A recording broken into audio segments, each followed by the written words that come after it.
PSC tips and ട്രിക്സിലേക്ക് ഏവർക്കും സ്വാഗതം. ഇപ്പോൾ നടന്നുകൊണ്ടിരിക്കുന്ന LDC എക്സാമിനാണെങ്കിലും ഇനി വരാനിരിക്കുന്ന LGS എക്സാമിനാണെങ്കിലും എല്ലാ പരീക്ഷകൾക്ക് തയ്യാറെടുക്കുന്നവർക്കും യൂസ്ഫുൾ ആവുന്ന ഒരു വീഡിയോ ആണ് ഇന്നത്തേത്. അപ്പോൾ നമ്മൾ കുറച്ച് നാൾ മുന്നേ നമ്മുടെ സോഡിയാക് പബ്ലിക്കേഷൻ്റെ ഒരു പുസ്തകത്തെക്കുറിച്ച് ഞാൻ പറഞ്ഞിട്ടുണ്ടായിരുന്നു നമ്മുടെ വീഡിയോയിൽ. അപ്പോൾ അത് ഒരുപാട് പേര് വാങ്ങിച്ചിട്ട് നല്ല അഭിപ്രായം പറഞ്ഞൊരു പുസ്തകമായിരുന്നു.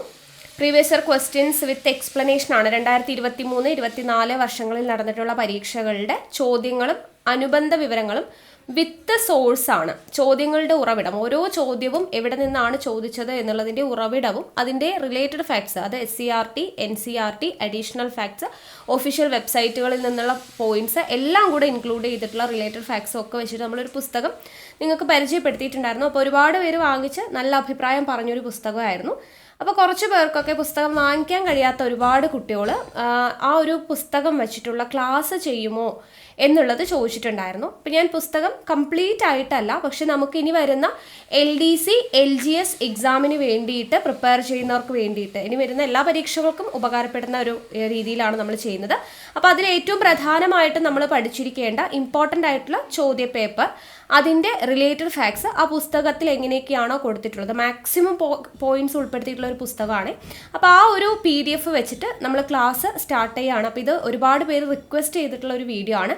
അപ്പോൾ അതുകൊണ്ടാണ് ഞാനിത് ചെയ്യുന്നത്. അപ്പോൾ നമ്മുടെ ക്ലാസ്സിൽ ഏറ്റവും പ്രധാനപ്പെട്ട ചോദ്യപേപ്പറുകളും അതിൽ ആ പുസ്തകത്തിൽ കൊടുത്തിട്ടുള്ള റിലേറ്റഡ് ഫാക്ട്സും അതിൻ്റെ സോഴ്സ് എവിടെയാണെന്നുള്ള കാര്യങ്ങളൊക്കെ പറഞ്ഞ് നമ്മൾ ക്ലാസ് ചെയ്യും. ഇനി കംപ്ലീറ്റ് ആയിട്ട് ആ പുസ്തകം മൊത്തത്തിൽ വേണം, എല്ലാ ചോദ്യപേപ്പറുടെയും ഇതുപോലെ സോഴ്സും റിലേറ്റഡ് ഫാക്ട്സും വേണം എന്നുള്ളവരുണ്ടെന്നുണ്ടെങ്കിൽ നിങ്ങൾക്ക് ആ പുസ്തകം തന്നെ വാങ്ങിക്കാവുന്നതാണ് കേട്ടോ. അപ്പോൾ അത് വാങ്ങിക്കാൻ വേണ്ടിയിട്ട് നിങ്ങൾക്ക് ഞാൻ മുൻപ് ചെയ്തിട്ടുള്ള ആ ഒരു വീഡിയോയുടെ ലിങ്ക് ഞാൻ താഴെ ഡിസ്ക്രിപ്ഷൻ ബോക്സിൽ കൊടുക്കാം, അല്ലെങ്കിൽ അതിൻ്റെ നമ്പർ, നിങ്ങൾക്ക് ഓർഡർ ചെയ്യാൻ വേണ്ടിയിട്ടുള്ള നമ്പർ ഞാൻ താഴെ ഡിസ്ക്രിപ്ഷൻ ബോക്സിൽ കൊടുക്കാം. അപ്പോൾ നിങ്ങൾക്ക് ഓർഡർ ചെയ്യാവുന്നതാണ്. അപ്പോൾ ഇന്ന് നമ്മൾ എടുത്തിരിക്കുന്ന ചോദ്യപേപ്പർ എന്ന് പറയുന്നത് ബെവ്കോ LDC മെയിൻസ് 2023 പരീക്ഷയുടെ ചോദ്യപേപ്പറാണ്. വളരെയധികം ഇമ്പോർട്ടൻ്റ് ആയിട്ടുള്ളൊരു ചോദ്യപേപ്പറാണ്. അപ്പോൾ ആ ഒരു ചോദ്യപേപ്പറിലെ ചോദ്യങ്ങളും അതിൻ്റെ റിലേറ്റഡ് ഫാക്ട്സും ആണ് കേട്ടോ. അപ്പോൾ നമ്മളിതൊരു സീരീസ് പോലെ തുടങ്ങാമെന്നാണ് വിചാരിച്ചത്. കാരണം ഒരുപാട് പേര് റിക്വസ്റ്റ് ചെയ്തതായതുകൊണ്ട് നമ്മളൊരു വീക്കിലി 1-2 ക്ലാസ്സുകളൊക്കെ ഈ ഒരു പുസ്തകം വെച്ചിട്ട് റിലേറ്റഡ് ഫാക്ട്സിൻ്റെ ക്ലാസ് ചെയ്യാമെന്ന് വിചാരിക്കുന്നുണ്ട്. അപ്പോൾ വരുന്ന എല്ലാ പരീക്ഷകൾക്കും യൂസ്ഫുൾ ആവുന്ന ക്ലാസ് ആയിരിക്കും. അപ്പോൾ നമുക്ക് സ്റ്റാർട്ട് ചെയ്യാം. Bevco LDC junior assistant exam 2023 34/2023 ആ ഒരു ചോദ്യപേപ്പറിന്റെ റിലേറ്റഡ് ഫാക്ട്സ് ആണ് ഇന്നത്തെ ക്ലാസ്സിൽ നോക്കുന്നത്. അപ്പോൾ നമുക്ക് സ്റ്റാർട്ട് ചെയ്യാം. ഇതൊരു സീരീസ് ആണ്. നമ്മൾ കഴിയുന്ന സമയത്ത് അതിൻ്റെ കണ്ടിന്യൂവേഷൻ ആയിട്ടായിരിക്കും അടുത്ത ക്ലാസ്സുകളിൽ വരിക. ഏറ്റവും പ്രധാനപ്പെട്ട ചോദ്യപേപ്പറുകളുടെ എല്ലാം തന്നെ നമ്മൾ ഈ റിലേറ്റഡ് ഫാക്ട്സ് ഈ ഒരു പുസ്തകം വെച്ച് ചെയ്യുന്നതായിരിക്കും കേട്ടോ. ഓക്കെ, അപ്പോൾ നിങ്ങളുടെ അഭിപ്രായം, നമ്മുടെ ക്ലാസ്സിനെ കുറിച്ചുള്ള അഭിപ്രായം, ഈ ഒരു വീഡിയോ ചെയ്യുന്നതിനെ കുറിച്ചുള്ള അഭിപ്രായമൊക്കെ താഴെ ഒന്ന് കമൻറ്റ് ചെയ്യുക. പുസ്തകം വേണം എന്നുള്ളവർക്ക് താഴെ ഡിസ്ക്രിപ്ഷൻ ബോക്സിലെ നമ്പർ വെച്ചിട്ട് ഓർഡർ ചെയ്യാവുന്നതാണ്. നമ്മുടെ ക്ലാസ്സുകളൊക്കെ ഇഷ്ടമാവുന്നുണ്ടെങ്കിൽ ലൈക്ക് ചെയ്യാനായിട്ട് ആരും മറക്കരുത്. മാക്സിമം ഫ്രണ്ട്സിനോട്ടൊക്കെ ഒന്ന് ഷെയർ ചെയ്ത് കൊടുക്കുക. പിന്നെ എന്തെങ്കിലും അഭിപ്രായങ്ങൾ പറയാനുണ്ടെങ്കിൽ താഴെ കമൻ്റ് ആയിട്ട് അറിയിക്കാവുന്നതാണ്. ഓക്കെ, അപ്പോൾ നമുക്ക് സ്റ്റാർട്ട് ചെയ്യാം. ബെവ്കോ LDCയുടെ ചോദ്യങ്ങളും അനുബന്ധ വിവരങ്ങളുമാണ്. അപ്പോൾ ആദ്യത്തെ ചോദ്യം, പൊയ്കയിൽ ശ്രീ കുമാര ഗുരുദേവനുമായി യോജിക്കാത്ത പ്രസ്താവന ഏത് എന്നുള്ളതാണ് ചോദിച്ചിരിക്കുന്നത്. അപ്പോൾ യോജിക്കാത്ത പ്രസ്താവനയാണ് ചോദിച്ചിരിക്കുന്നത്. അപ്പോൾ നമുക്കിവിടെ ആൻസർ തന്നിട്ടുണ്ട്. ഓപ്ഷൻ B 3 മാത്രമാണ് യോജിക്കാത്തത്. അപ്പോൾ ഏതാണ് യോജിക്കാത്തത്? യോഗക്ഷേമ സഭയുമായി ചേർന്ന് പ്രവർത്തിച്ചു, അതാണ് കുമാരഗുരുദേവനുമായിട്ട് ബന്ധമില്ലാത്തത്. അപ്പോൾ ബാക്കിയുള്ളതൊക്കെ അദ്ദേഹവുമായിട്ട് യോജിച്ചു പോകുന്ന പ്രസ്താവനകളാണ്. ഏതൊക്കെയാ? പത്തനംതിട്ട ജില്ലയിലെ ഇരവിപേരൂരിൽ ജനിച്ചു, പ്രത്യക്ഷ രക്ഷാ ദൈവസഭ സ്ഥാപിച്ചു, ശ്രീമൂലം പ്രജാസഭയിൽ 1921-ലും 31-ലും അംഗമായി. ഇത് 3 അദ്ദേഹത്തെക്കുറിച്ചാണ്. അപ്പോൾ പിന്നെ യോഗക്ഷേമ സഭയുമായി ബന്ധപ്പെട്ട ആൾ ആരാണ്? അതൊക്കെ നമുക്കിവിടെ റിലേറ്റഡ് ഫാക്ട്സ് ആയിട്ട് കൊടുത്തിട്ടുണ്ട്. അപ്പം നമുക്ക് നോക്കിയാലോ. അപ്പോൾ ഈ ചോദ്യത്തിൻ്റെ ഉറവിടം എവിടെ നിന്നാണെന്ന് ഇതിൽ കൊടുത്തിട്ടുണ്ട്. SCERTയിൽ സ്റ്റാൻഡേർഡ് 7 കണ്ടോ, സോഷ്യൽ സയൻസ് ചാപ്റ്റർ 8 കേട്ടോ, അതിലാണ് ഈ ഒരു ചോദ്യവുമായി ബന്ധപ്പെട്ട് പറഞ്ഞിട്ടുള്ളത്. പിന്നെ BA history of modern Kerala, Calicut university, ആ ഒരു ടെക്സ്റ്റ് ബുക്കിൽ പറയുന്നുണ്ട്. അപ്പോൾ സോഴ്സ്, നമുക്ക് ചോദ്യത്തിൻ്റെ ഉറവിടം എവിടെ നിന്നാണെന്നുള്ളത് വ്യക്തമായിട്ട് കൊടുത്തിട്ടുണ്ട്. ഇനി നമുക്കതിൻ്റെ റിലേറ്റഡ് ഫാക്ട്സ് നോക്കാം. SCERT ഫാക്ട്സ് ആണ് ആദ്യം കൊടുത്തിട്ടുള്ളത്.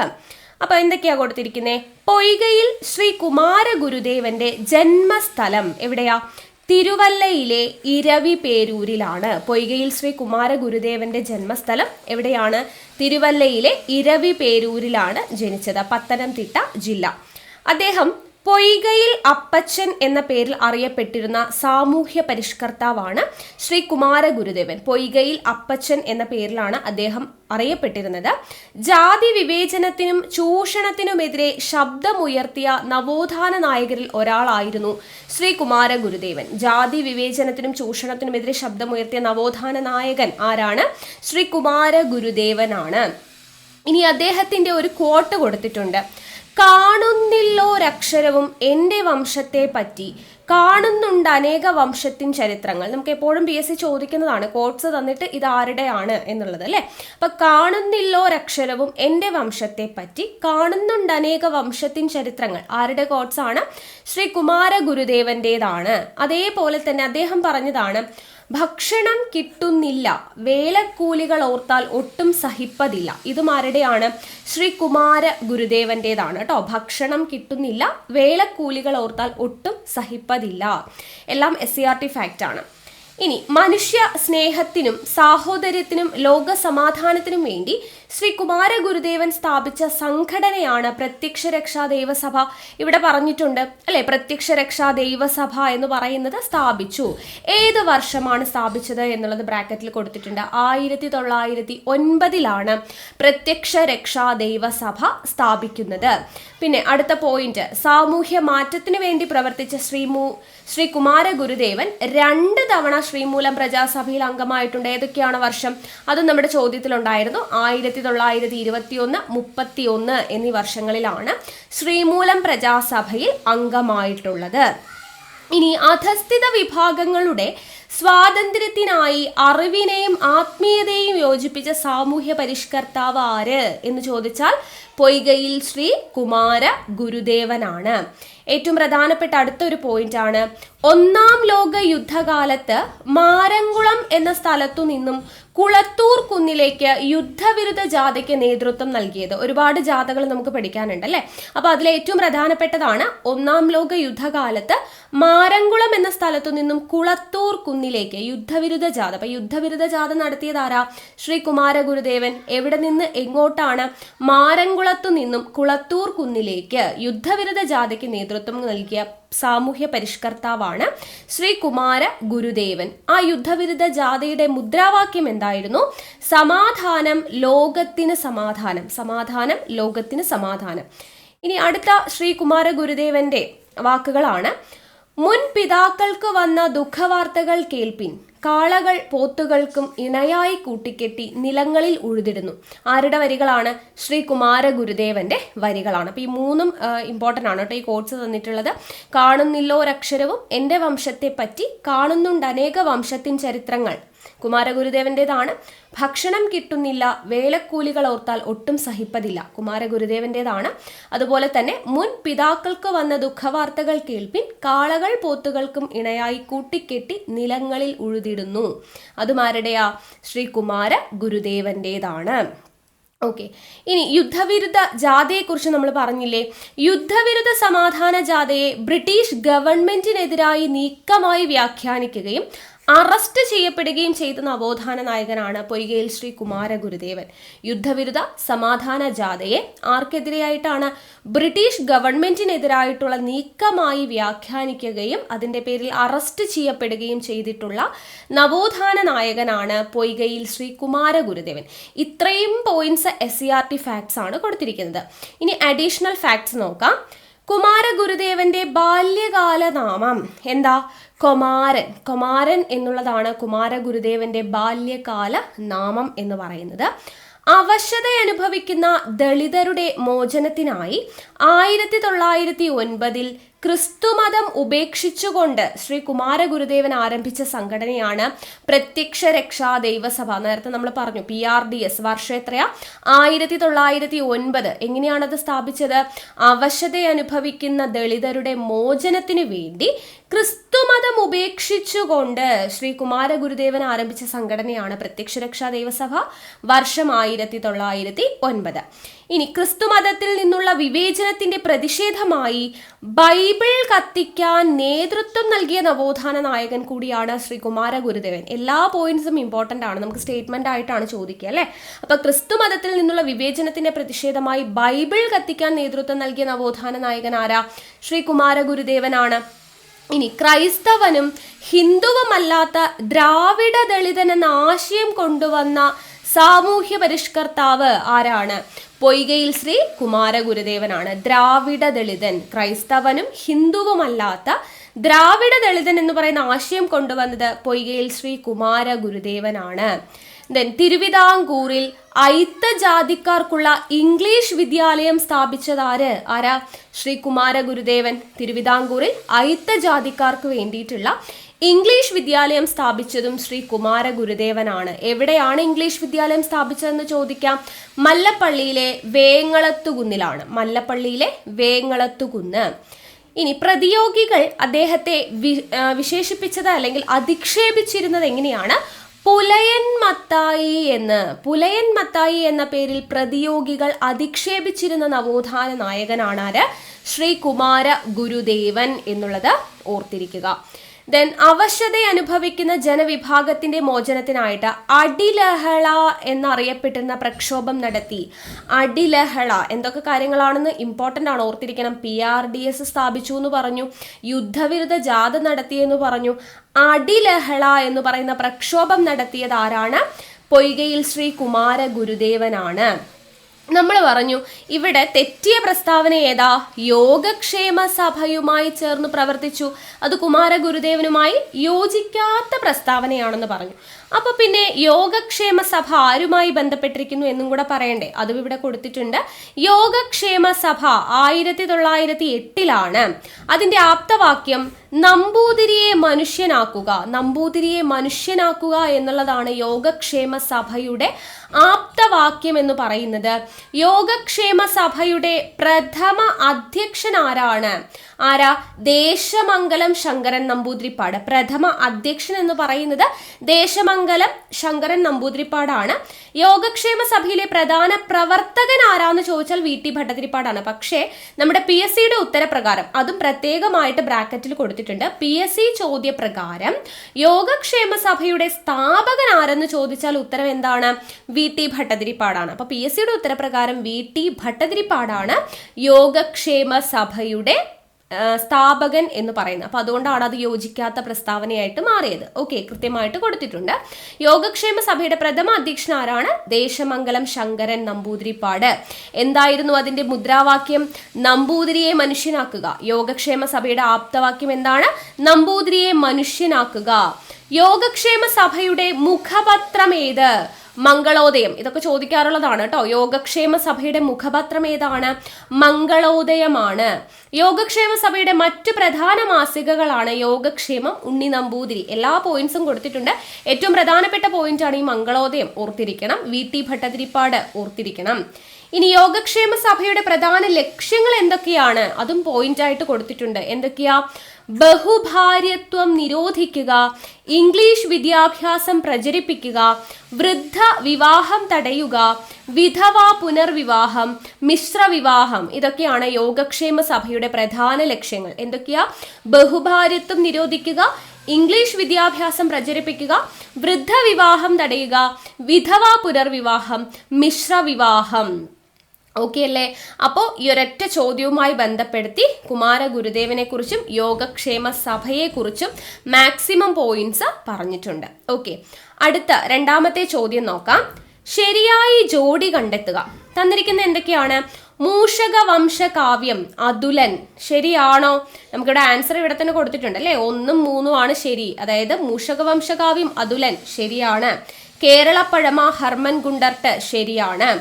തുഹ്ഫത്തുൽ മുജാഹിദീൻ മക്തിത്തങ്ങൾ എന്ന് കൊടുത്തിട്ടുണ്ട്. അപ്പൊ അത് തെറ്റാണല്ലേ. കേരള സിംഹം CV രാമൻ പിള്ള തെറ്റാണ്. അപ്പൊ എന്താണ് ശരി എന്നുള്ളത് നമുക്ക് നോക്കാം. ഈ ചോദ്യത്തിന്റെ ഉറവിടം എവിടെ നിന്നാണെന്ന് നോക്കിയാൽ SCERT standard 9 social science 1 text book, history text ബുക്കിലെ ചാപ്റ്റർ 7 നിന്നാണ് ചോദിച്ചിരിക്കുന്നത്. അതിൽ നിന്നും കൂടാതെ കേരള ചരിത്രത്തിന്റെ എ ശ്രീധര മേനോന്റെ ടെക്സ്റ്റ്, അതിൽ രണ്ടിൽ നിന്നുമാണ് ഈ ഒരു ചോദ്യം വന്നിട്ടുള്ളത് എന്ന് കൃത്യമായിട്ട് ഇവിടെ സോഴ്സ് കൊടുത്തിട്ടുണ്ട്. അപ്പോൾ ഇനി നമുക്ക് ഇതിന്റെ റിലേറ്റഡ് ആയിട്ടുള്ള കാര്യങ്ങൾ നോക്കാം. മൂഷക വംശകാവ്യം അതുലൻ ശരിയാണെന്ന് പറഞ്ഞു. കേരളപ്പഴമ ഹർമൻ ഗുണ്ടർട്ട് ശരിയാണ്. തുഹ്ഫത്തുൽ മുജാഹിദിനും കേരള സിംഹവും ആരാണ് എഴുതിയത് എന്നുള്ളത് ദേ കൃത്യമായിട്ട് കൊടുത്തിട്ടുണ്ട്. തുഹ്ഫത്തുൽ മുജാഹിദിൻ എഴുതിയിട്ടുള്ളത് ഷെയ്ഖ് സൈനുദ്ദീൻ മഖ്ദൂം. ആരാണ്? PYQ ആണ് കേട്ടോ, അതൊക്കെ ചോദിച്ചിട്ടുള്ള പോയിന്റ്സ് ആണ്. തുഹ്ഫത്തുൽ മുജാഹിദിൻ എഴുതിയത് ആരാ? ഷെയ്ഖ് സൈനുദ്ദീൻ മഖ്ദൂം ആണ്. കേരള സിംഹം എഴുതിയത് സർദാർ KM പണിക്കർ. അപ്പൊ അതുകൊണ്ടാണത് ഇവിടെ രണ്ടും തെറ്റായി പോയത്. കേരള സിംഹം എഴുതിയത് CV രാമൻ പിള്ളയല്ല, തുഹ്ഫത്തുൽ മുജാഹിദിൻ എഴുതിയത് മക്തി തങ്ങളല്ല, പിന്നെ ആരാണ്? തുഹ്ഫത്തുൽ മുജാഹിദിൻ എഴുതിയത് ഷെയ്ഖ് സൈനുദ്ദീൻ മഖ്ദൂം, കേരള സിംഹം എഴുതിയത് സർദാർ KM പണിക്കർ. അപ്പൊ ഇതുപോലെ ഇനി ചോദിക്കാവുന്ന കുറച്ച് എഴുത്ത് കൃതികളും കർത്താക്കളുമാണ് ഇവിടെ കൊടുത്തിരിക്കുന്നത്.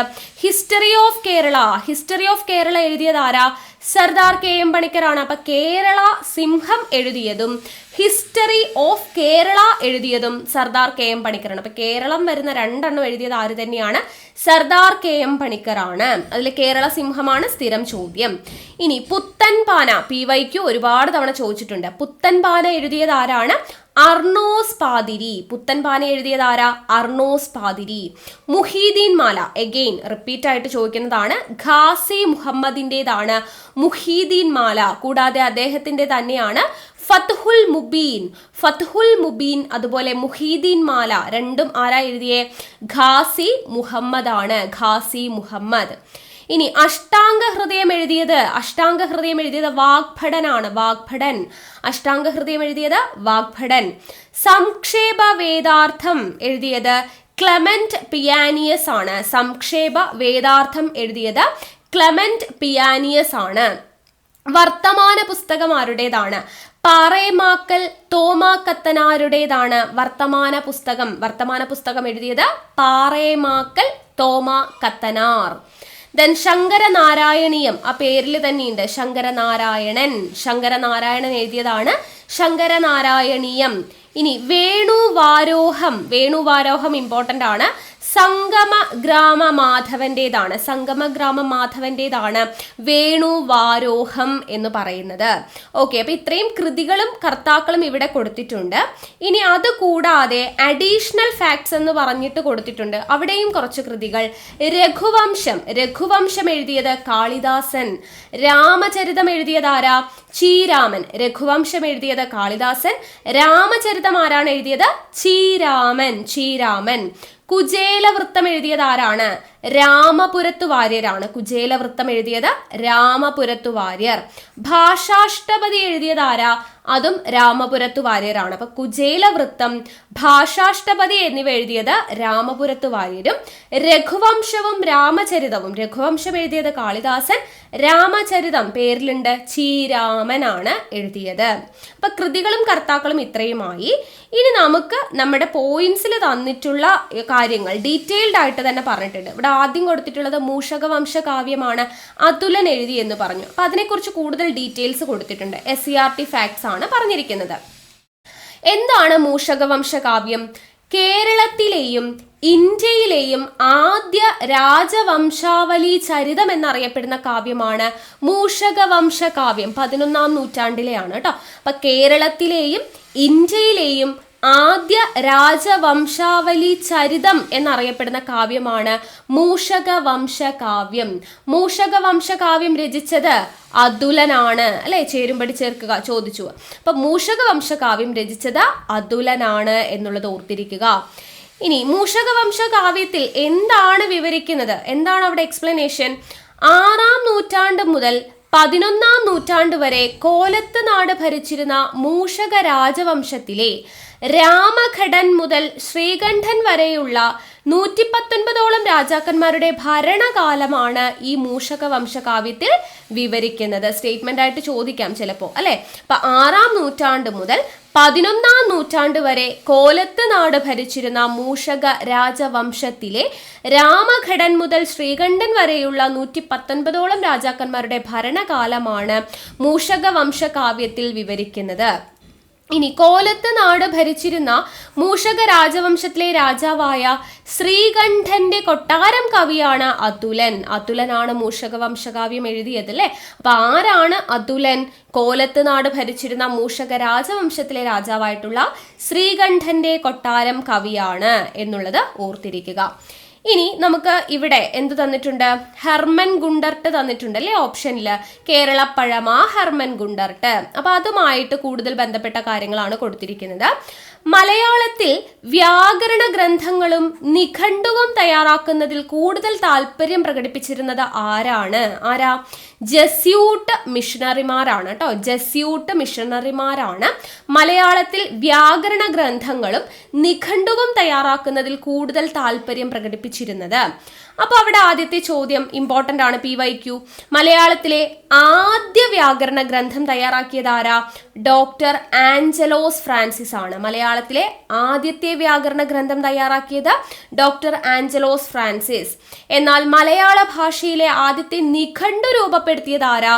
അത് അർണോസ് പാതിരിയാണ്. പുത്തൻപാന രചിച്ച അർണോസ് പാതിരിയാണ് മലയാള ഭാഷയിലെ ആദ്യ നിഘണ്ടു രൂപപ്പെടുത്തിയത്. മലയാളത്തിലെ ആദ്യത്തെ വ്യാകരണ ഗ്രന്ഥം തയ്യാറാക്കിയത് ഡോക്ടർ ആഞ്ചലോസ് ഫ്രാൻസിസ് ആണ്.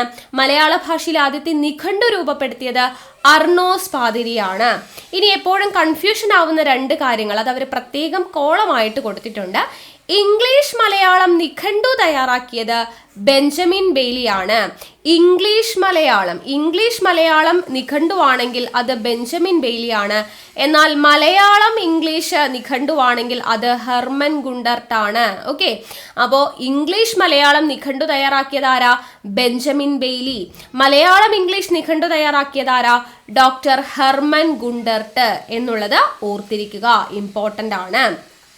ഓക്കെ, ഇനി നമുക്കിവിടെ ടോപ്പ് റാങ്ക് എന്ന് പറഞ്ഞിട്ട് കൊടുത്തിട്ടുണ്ട്. എന്താണ് മൂഷക വംശകാവ്യത്തെ കുറിച്ച് കൊടുത്തിരിക്കുന്നത്?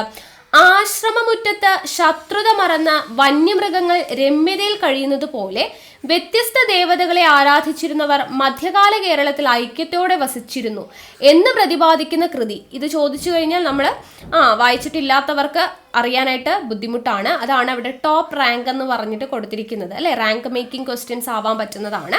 അപ്പൊ ആശ്രമമുറ്റത്ത് ശത്രുത മറന്ന് വന്യമൃഗങ്ങൾ രമ്യതയിൽ കഴിയുന്നത് പോലെ വ്യത്യസ്ത ദേവതകളെ ആരാധിച്ചിരുന്നവർ മധ്യകാല കേരളത്തിൽ ഐക്യത്തോടെ വസിച്ചിരുന്നു എന്ന് പ്രതിപാദിക്കുന്ന കൃതിയാണ് മൂഷക വംശകാവ്യം എന്ന് പറയുന്നത്. ഇനി മലയാളത്തിലെ ആദ്യ പത്രങ്ങൾ ഏതൊക്കെയാ? രാജ്യസമാചാരം, പശ്ചിമോദയം. ഇത് രണ്ടും തലശ്ശേരിയിൽ നിന്നും പ്രസിദ്ധപ്പെടുത്തിയത് ആരാണ്? ഡോക്ടർ ഹെർമൻ ഗുണ്ടർട്ട് ആണ്. മലയാളത്തിലെ ആദ്യത്തെ വ്യാകരണ ഗ്രന്ഥം ഡോക്ടർ ആഞ്ചലോസ് ഫ്രാൻസിസ് ആണ് തയ്യാറാക്കിയത്. ആദ്യ നിഘണ്ടു അർണോസ് പാതിരിയാണെന്ന് പറഞ്ഞു. മലയാളത്തിലെ ആദ്യത്തെ പത്രങ്ങളായിട്ടുള്ള രാജ്യസമാചാരം, പശ്ചിമോദയം എന്നിവ തലശ്ശേരിയിൽ നിന്നും പ്രസിദ്ധപ്പെടുത്തിയത് ആരാണ്? ഡോക്ടർ ഹെർമൻ ഗുണ്ടർട്ട് ആണ് എന്നുള്ളത് ഓർത്തിരിക്കുക. ഓക്കെ, അപ്പൊ ഇത്രയും കാര്യങ്ങളാണ് ഈ ഒരു ചോദ്യവുമായി ബന്ധപ്പെടുത്തിയിട്ട് കൊടുത്തിട്ടുള്ളത്.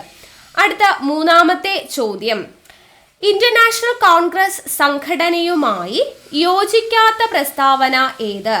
ഇന്റർനാഷണൽ കോൺഗ്രസ് സംഘടനയുമായി ബന്ധപ്പെട്ട് യോജിക്കാത്ത പ്രസ്താവന ഉത്തരം ഓപ്ഷൻ D ആണ്. 1ഉം 4ഉം യോജിക്കുന്നില്ല. അപ്പൊ ഒന്നാമത്തേത് എന്താണ്? ഇന്റർനാഷണൽ കോൺഗ്രസിന്റെ ആദ്യ സെക്രട്ടറി WC ബാനർജി എന്ന് കൊടുത്തിട്ടുണ്ട്. നമുക്കറിയാം അത് തെറ്റാണ് അല്ലെ. ആദ്യ സെക്രട്ടറി അല്ല, ആദ്യത്തെ അധ്യക്ഷനാണ് WC ബാനർജി. ആദ്യ സെക്രട്ടറി ആരാണ്? A.O. ഹ്യൂമാണ് അല്ലെ. അലൻ ഒക്ടേവിയൻ ഹ്യൂമാണ് ആദ്യത്തെ സെക്രട്ടറി എന്ന് പറയുന്നത്. പിന്നെ 4 INC സമ്മേളനം, രണ്ടാം സമ്മേളനം നടന്നത് മദ്രാസിലായിരുന്നു എന്നുള്ളത് പറഞ്ഞിട്ടുണ്ട്. അതും തെറ്റാണ്. നമ്മൾ പഠിച്ചിട്ടുണ്ട് ബോംബെ സമ്മേളനങ്ങളുടെ കോഡ് BCMA ആണ് ആദ്യം വരിക അല്ലെ. അപ്പൊ ആദ്യം ബോംബെ, പിന്നെ C എന്താ? കൽക്കട്ടയാണ്. അപ്പൊ രണ്ടാമത് നടന്നത് മദ്രാസിലല്ല, കൽക്കട്ടയിലാണ് എന്നുള്ളത് നമുക്കറിയാം. സോ 4ഉം തെറ്റാണ്. ബാക്കി രണ്ടും ശരിയാണ്. INCയുടെ ആദ്യ സമ്മേളനം നടത്താൻ തീരുമാനിച്ചത് പൂനെയിലായിരുന്നു. പ്ലേഗ് കാരണമാണ് ബോംബെയിലോട്ട് മാറ്റിയത് അല്ലെ. അടുത്തത് INCയുടെ ആദ്യ സമ്മേളനത്തിൽ പങ്കെടുത്തത് 72 പേരായിരുന്നു. അതും ശരിയാണ്. അപ്പൊ ഇത് രണ്ടും ശരിയാണ്. 1ഉം 4ഉമാണ് തെറ്റിപ്പോയത്. അപ്പൊ എന്തുകൊണ്ട് തെറ്റിയെന്നൊക്കെ ഞാൻ പറഞ്ഞു. ഇവിടെ ചോദ്യത്തിന്റെ ഉറവിടം തന്നിട്ടുണ്ട്. SCERT standard 7 social science chapter 4. Okay, 7ാം ക്ലാസ്സിലെ സോഷ്യൽ സയൻസ് ചാപ്റ്റർ 4ലാണ് ആ ഒരു ഭാഗത്തു നിന്നാണ് ഈ ചോദ്യം വന്നിട്ടുള്ളത് എന്നുള്ളത്. അപ്പൊ അപ്പോൾ അതിൻ്റെ റിലേറ്റഡ് ആയിട്ടുള്ള പോയിന്റ്സ് നമുക്കിവിടെ കൊടുത്തിട്ടുണ്ട്. അപ്പോൾ SCERT ഫാക്ട്സ് നോക്കാം. ഇന്ത്യൻ നാഷണൽ കോൺഗ്രസ് രൂപീകൃതമായത് എപ്പോഴാണ്? 1885 ഡിസംബർ 28. ഒരു ചോദ്യം അല്ലേ, എപ്പോഴും ചോദിക്കുന്നതാണ്. ഇന്റർനാഷണൽ കോൺഗ്രസ് രൂപീകൃതമാവുന്നത് 1885 ഡിസംബർ 28-നാണ്. ആദ്യ സമ്മേളനം നടന്നത്, ആദ്യ യോഗം നടന്നത് എവിടെയാണ്? ബോംബെയിലാണ്. പൂനെയിൽ വെച്ച് നടത്താനായിരുന്നു തീരുമാനിച്ചത്, പക്ഷെ ബോംബെയിലാണ് നടന്നത്. ബോംബെയിൽ എവിടെ? തേജ്പാൽ സംസ്കൃത കോളേജ്. ബോംബെയിലെ തേജ്പാൽ സംസ്കൃത കോളേജിൽ വെച്ച് നടന്നു. ഇന്ത്യൻ നാഷണൽ കോൺഗ്രസിന്റെ ആദ്യ യോഗം വിളിച്ചുകൂട്ടുവാൻ മുൻകൈയെടുത്ത ബ്രിട്ടീഷ് ഉദ്യോഗസ്ഥനാണ് A.O. ഹ്യൂം. A.O. ഹ്യൂം. ഇനി ഇന്ത്യൻ നാഷണൽ കോൺഗ്രസിന്റെ ആദ്യ യോഗത്തിൽ അധ്യക്ഷ സ്ഥാനം വഹിച്ചതാണ് W.C. ബാനർജി. നമ്മൾ പറഞ്ഞല്ലോ, അപ്പൊ ഇന്ത്യൻ നാഷണൽ കോൺഗ്രസിന്റെ ആദ്യ യോഗത്തിന്റെ അധ്യക്ഷനായിരുന്നു W.C. ബാനർജി. ഇനി ഇന്ത്യയിൽ ബ്രിട്ടീഷ് വിരുദ്ധ സമരത്തിന് സംഘടിത സ്വഭാവം കൈവന്നത് ഈ ഇന്റർനാഷണൽ കോൺഗ്രസിന്റെ രൂപീകരണത്തോടു കൂടിയാണ്. അപ്പോൾ INCയുടെ രൂപീകരണത്തോടു കൂടിയാണ് ഇന്ത്യയിൽ ബ്രിട്ടീഷ് വിരുദ്ധ സമരത്തിന് സംഘടിത സ്വഭാവം കൈവന്നത് എന്നുള്ളത് ഓർത്തിരിക്കുക.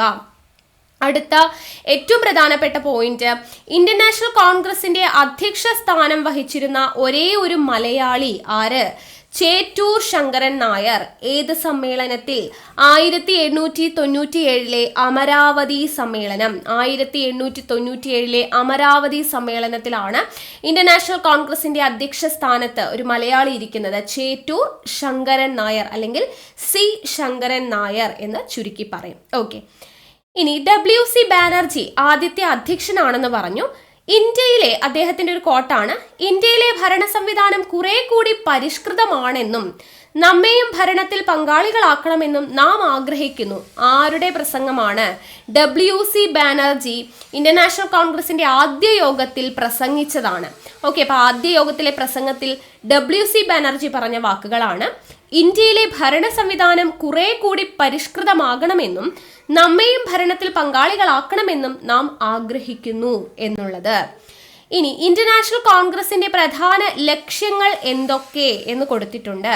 ഇന്ത്യൻ നാഷണൽ കോൺഗ്രസിന്റെ പ്രധാന ലക്ഷ്യങ്ങൾ: 1.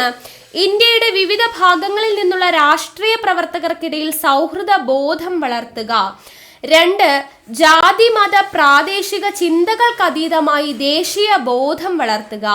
3. ഇന്ത്യക്കാരുടെ പ്രശ്നങ്ങൾ അധികാരികളുടെ ശ്രദ്ധയിൽപ്പെടുത്തുക. ഓക്കെ, അപ്പൊ ഇത്രയും കാര്യങ്ങളാണ് ഇന്ത്യൻ നാഷണൽ കോൺഗ്രസിന്റെ പ്രധാന ലക്ഷ്യങ്ങൾ. എന്തൊക്കെയാണ്? ഇന്ത്യയുടെ വിവിധ ഭാഗങ്ങളിൽ നിന്നുള്ള രാഷ്ട്രീയ പ്രവർത്തകർക്കിടയിൽ സൗഹൃദ ബോധം വളർത്തുക, ജാതി മത പ്രാദേശിക ചിന്തകൾക്കതീതമായി ദേശീയ ബോധം വളർത്തുക, ഇന്ത്യക്കാരുടെ പ്രശ്നങ്ങൾ അധികാരികളുടെ ശ്രദ്ധയിൽപ്പെടുത്തുക എന്നുള്ളത്. ഇനി ഇന്ത്യൻ നാഷണൽ കോൺഗ്രസിന്റെ ആദ്യകാല നാമം എന്തായിരുന്നു? Indian national union. അപ്പൊ ഇത്രയും പോയിന്റ്സ് പറഞ്ഞത് SCERT ഫാക്ട്സ് ആണ്. ഇനി അഡീഷണൽ ഫാക്ട്സ് ആണ് അടുത്തതായിട്ട് ഇവിടെ സെപ്പറേറ്റ് ആയിട്ട് കൊടുത്തിട്ടുള്ളത്. അപ്പോൾ ഇന്ത്യൻ നാഷണൽ കോൺഗ്രസിന്റെ ആദ്യകാല നാമം എന്താ? International union. International union INU എന്നുള്ളത് പിന്നീടാണ് INC ആയിട്ട് മാറുന്നത്. അപ്പൊ INC എന്ന് പറയുന്ന ആ ഒരു പേര് നിർദ്ദേശിച്ചത്, അല്ലെങ്കിൽ ഇന്റർനാഷണൽ യൂണിയൻ എന്നതിനു പകരം ഇന്റർനാഷണൽ കോൺഗ്രസ് എന്ന പേര് നിർദ്ദേശിച്ചത് ആരാണ്? ദാദാഭായ് നവറോജി ആണ്. ദാദാഭായ് നവറോജി. ഇനി നമുക്ക് ഇവിടെ തെറ്റിച്ചു തന്ന പ്രസ്താവനകൾ അവർ ശരിയാക്കി കൊടുത്തിട്ടുണ്ട്. ഇന്ത്യൻ നാഷണൽ കോൺഗ്രസിന്റെ ആദ്യത്തെ സെക്രട്ടറി W.C. ബാനർജി അല്ല, പിന്നെ ആര്? ഇന്ത്യൻ നാഷണൽ കോൺഗ്രസിന്റെ ആദ്യ പ്രസിഡന്റ് W.C. ബാനർജി ആണ്. ഇന്ത്യൻ നാഷണൽ കോൺഗ്രസിന്റെ ആദ്യത്തെ സെക്രട്ടറി എന്ന് പറയുന്നത് ആരാണ്? ആദ്യത്തെ സെക്രട്ടറി അലൻ ഒക്ടേവിയൻ ഹ്യൂം ആണ്. കണ്ടോ? അപ്പൊ ഇന്ത്യൻ നാഷണൽ കോൺഗ്രസിന്റെ സ്ഥാപകനും ഇന്ത്യൻ നാഷണൽ കോൺഗ്രസിന്റെ ആദ്യത്തെ സെക്രട്ടറിയുമാണ് ആര്? Allan Octavian Hume. അപ്പൊ W.C. ബാനർജി ആരാ? ഇന്ത്യൻ നാഷണൽ കോൺഗ്രസിന്റെ ആദ്യത്തെ പ്രസിഡന്റ് ആണ് W.C. Banerjee. Indian National Congress എന്ന് പറയുന്ന പേര് നിർദ്ദേശിച്ചത് ആരാ? ദാദാഭായ് നവറോജി. തെറ്റിക്കരുത് കേട്ടോ, അതൊക്കെ നമ്മൾ മുമ്പ് പഠിച്ചിട്ടുള്ളതാണ്. ഇനി ഇന്ത്യൻ നാഷണൽ കോൺഗ്രസിന്റെ 2ാം സമ്മേളനം നടന്നത് ഇവിടെ എന്താ കൊടുത്തിട്ടുണ്ടായിരുന്നത്? മദ്രാസ് എന്നാണ്. നമ്മൾ പറഞ്ഞു BCMA BCC ആണ് വരുന്നത്, അതായത് കൽക്കട്ടയിലാണ് എന്ന് നമ്മൾ പറഞ്ഞു, അതിവിടെ എടുത്തു പറഞ്ഞിട്ടുണ്ട്. ഇന്ത്യൻ നാഷണൽ കോൺഗ്രസിന്റെ 2ാം സമ്മേളനം നടന്നത് കൊൽക്കത്തയിലാണ് 1886. അതിന്റെ അധ്യക്ഷനായിരുന്നു ആര്? ദാദാഭായ് നവറോജി. ഇന്ത്യൻ നാഷണൽ കോൺഗ്രസ് എന്ന പേര് നിർദ്ദേശിച്ച ദാദാഭായ് നവറോജിയാണ് 2ാം സമ്മേളനത്തിന്റെ അധ്യക്ഷൻ എന്ന് പറയുന്നത്. ഈ ഇന്ത്യൻ നാഷണൽ കോൺഗ്രസിന്റെ രൂപീകരണവുമായി ബന്ധപ്പെട്ട ഒരു സിദ്ധാന്തം ഉണ്ട്. എന്താണ് ആ സിദ്ധാന്തം? സുരക്ഷാ വാൽവ് സിദ്ധാന്തം. ഇന്ത്യൻ നാഷണൽ കോൺഗ്രസിന്റെ രൂപീകരണവുമായി ബന്ധപ്പെട്ട സിദ്ധാന്തമാണ് സുരക്ഷാ വാൽവ് സിദ്ധാന്തം. ആ സുരക്ഷാ വാൽവ് തിയറിയുടെ ഉപജ്ഞാതാവ് ആരാ? ലാലാ ലജ്പത് റായ് ആണ്. സുരക്ഷാ വാൽവ് തിയറിയുടെ ഉപജ്ഞാതാവ് ആരാണ്? ലാലാ ലജ്പത് റായ്. ഇനി ഇവിടെ ഒരു കോളത്തില് നോക്കുക, ഇന്ത്യൻ നാഷണൽ കോൺഗ്രസിന്റെ രൂപീകരണ സമയത്തെ ബ്രിട്ടീഷ് രാജ്ഞി ആര് എന്ന് ചോദിച്ചാൽ വിക്ടോറിയ രാജ്ഞി. ആ സമയത്തെ ഇന്ത്യയുടെ വൈസ്രോയി ആര് എന്ന് ചോദിച്ചാൽ ഡഫറിൻ പ്രഭു. ആ സമയത്തെ സെക്രട്ടറി ഓഫ് സ്റ്റേറ്റ് ആരെന്ന് ചോദിച്ചാൽ ലോർഡ് റാൻഡോൾഫ് ചർച്ചിലാണ്. അപ്പൊ ഇന്ത്യൻ നാഷണൽ കോൺഗ്രസ് രൂപീകരണ സമയത്തെ ബ്രിട്ടീഷ് രാജ്ഞി ആരാ? വിക്ടോറിയ രാജ്ഞി. ഇന്ത്യയുടെ വൈസ്രോയി ആരാ? ഡഫറിൻ പ്രഭു. ഇന്ത്യയുടെ സെക്രട്ടറി ഓഫ് സ്റ്റേറ്റ് ആരാ? ലോർഡ് റാൻഡോൾഫ് ചർച്ചിൽ എന്നുള്ളത് ഓർത്തിരിക്കുക. ഓക്കെ, അപ്പൊ അത്രയും കാര്യങ്ങൾ നമുക്ക് INCയുമായി ബന്ധപ്പെടുത്തിയിട്ട് കൊടുത്തിട്ടുണ്ട്. ഓക്കെ അല്ലേ? അടുത്ത ചോദ്യം നോക്കാം. PSCയിൽ സ്ഥിരമായിട്ട് ചോദ്യം വരുന്നതാണല്ലേ. ഈ ചോദ്യങ്ങളെല്ലാം ഇമ്പോർട്ടൻ്റ് ആണ്, LDCക്കാണെങ്കിലും LGSനാണെങ്കിലും ഇനി വരുന്ന ഏത് പരീക്ഷയ്ക്കാണെങ്കിലും. അപ്പോൾ മാക്സിമം പോയിന്റ്സ് നോക്കുക കേട്ടോ. അടുത്തത്, ഭാഷാ അടിസ്ഥാനത്തിലുള്ള സംസ്ഥാന പുനഃസംഘടനയുമായി ബന്ധപ്പെട്ട ശരിയായ പ്രസ്താവന കണ്ടെത്തുക. അപ്പൊ സംസ്ഥാന പുനഃസംഘടനയുമായി ബന്ധപ്പെട്ട പ്രസ്താവനയാണ് ശരിയായതാണ് ചോദിച്ചിരിക്കുന്നത്. അപ്പൊ എന്തൊക്കെയാണ് ശരി? ഓപ്ഷൻ C ആണ് ആൻസർ എന്ന് കൊടുത്തിട്ടുണ്ട്. 1, 2, 4 ശരി. എന്തൊക്കെയാ? 1953 ഒക്ടോബർ 1 ആന്ധ്ര സംസ്ഥാനം നിലവിൽ വന്നു. 1956 14 സംസ്ഥാനങ്ങളും 6 കേന്ദ്രഭരണ പ്രദേശങ്ങളും ഭാഷാടിസ്ഥാനത്തിൽ രൂപീകരിക്കപ്പെട്ടു. ആന്ധ്ര സംസ്ഥാന രൂപീകരണത്തിന് വേണ്ടി പോറ്റി ശ്രീരാമലു മരണം വരെ നിരാഹാരം അനുഷ്ഠിച്ചു. 3 ശരിയാണ്. ഇവിടെ 3 തെറ്റിപ്പോയി. എന്തുകൊണ്ടാ? 1953 നിലവിൽ വന്ന ഭാഷാടിസ്ഥാനത്തിലുള്ള സംസ്ഥാന പുനഃസംഘടനാ കമ്മീഷനിൽ ഫസൽ അലി, SK ധർ, പട്ടാഭി സീതാരാമയ്യ എന്നിവർ അംഗങ്ങളായിരുന്നു. അത് തെറ്റല്ലേ? ഫസൽ അലി, SK ധറും പട്ടാഭി സീതാരാമയ്യയും ഇല്ല. ഫസൽ അലി, KM പണിക്കർ, HN കുൻസ്രു എന്നിവരാണ് അംഗങ്ങളായിട്ടുണ്ടായിരുന്നത്. നമുക്കറിയാവുന്ന കാര്യമാണ്. അപ്പൊ അതവരെ ഇവിടെ തെറ്റായിട്ടുള്ളത് ശരിയാക്കി കൊടുത്തിട്ടുണ്ട്. അപ്പൊ ഈ ഒരു ചോദ്യം വന്നിട്ടുള്ളതിന്റെ ഉറവിടം ഇവിടെ പറയുന്നുണ്ട്. ചോദ്യത്തിന്റെ ഉറവിടം SCERT text book standard 10 social science 1 chapter 7 ഈ ഒരു ചാപ്റ്ററിലാണ് പറയുന്നത്. ഓക്കെ, അപ്പൊ അതിന്റെ SCERT ഫാക്ട് നമുക്ക് നോക്കാം. SCERT ടെക്സ്റ്റ് ബുക്കിൽ കൊടുത്തിട്ടുള്ള കാര്യങ്ങൾ: ഭാഷാ അടിസ്ഥാനത്തിൽ സംസ്ഥാന കോൺഗ്രസ് കമ്മിറ്റികൾ രൂപീകരിക്കാൻ തീരുമാനിച്ച INC സമ്മേളനം ഏതാണ്? 1920 നാഗ്പൂർ സമ്മേളനം. 1920 നാഗ്പൂർ സമ്മേളനത്തിലാണ് ഭാഷാ അടിസ്ഥാനത്തിൽ സംസ്ഥാന കോൺഗ്രസ് കമ്മിറ്റികൾ രൂപീകരിക്കാൻ തീരുമാനിക്കുന്നത്. ഇനി സ്വാതന്ത്ര്യാനന്തരം ഭാഷാടിസ്ഥാനത്തിൽ സംസ്ഥാനങ്ങൾ രൂപീകരിക്കുക എന്ന ആവശ്യം ഉന്നയിച്ചുകൊണ്ട് ജനകീയ പ്രക്ഷോഭങ്ങൾ ആരംഭിച്ചു. ഭാഷാടിസ്ഥാനത്തിലുള്ള സംസ്ഥാനം വേണമെന്ന ആവശ്യം ശക്തമായതിനെ തുടർന്ന് സംസ്ഥാന പുനഃസംഘടനാ കമ്മീഷൻ രൂപീകൃതമായി. സ്റ്റേറ്റ്മെന്റ് ആയിട്ട് വരുന്ന പോയിന്റ്സ് ആണ് കൊടുത്തിരിക്കുന്നത്.